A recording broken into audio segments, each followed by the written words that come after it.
விசேட மின்சார கட்டண திருத்தம் இன்று அறிவிப்பு.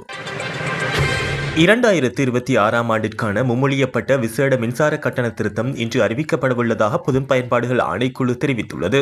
இந்த ஆண்டின் 2ஆம் காலாண்டிற்குரிய மின்சார கட்டணத்தை அதிகரிப்பதற்காக திருத்தப்பட்ட மின் உற்பத்தி செலவு மதிப்பீட்டை நேஷனல் சிஸ்டம் ஆபரேட்டர் நிறுவனம் பொது பயன்பாடுகள் ஆணைக்குழுவிடம் அண்மையில் சமர்ப்பித்திருந்தது.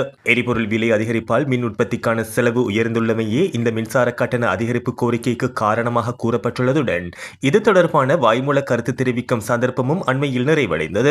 எவ்வாறாயினும் தரமற்ற நிலக்கரியினால் ஏற்படும் நட்டத்தை மின்சார கணக்கில் சேர்க்க நடவடிக்கை எடுக்கப் போவதில்லை என பொது பயன்பாடுகள் ஆணைக்குழு அறிவித்துள்ளது. அதேவேளை 2026ஆம் ஆண்டின் மின்சார காலாண்டிற்கான மின்சார கட்டண திருத்தத்தை ஏப்ரல் மாதம் 1ஆம் தேதி முதல் நடைமுறைப்படுத்துவதற்கு இலங்கை பொது பயன்பாடுகள் ஆணைக்குழு அண்மையில் அனுமதி வழங்கியிருந்தது. இதன்போது மின்சார கட்டணத்தை 8%த்திற்கும் 14.4%த்திற்கும் இடைப்பட்ட அளவில் அதிகரிப்பதற்கு நடவடிக்கை எடுக்கப்பட்டிருந்தமை குறிப்பிடத்தக்கது.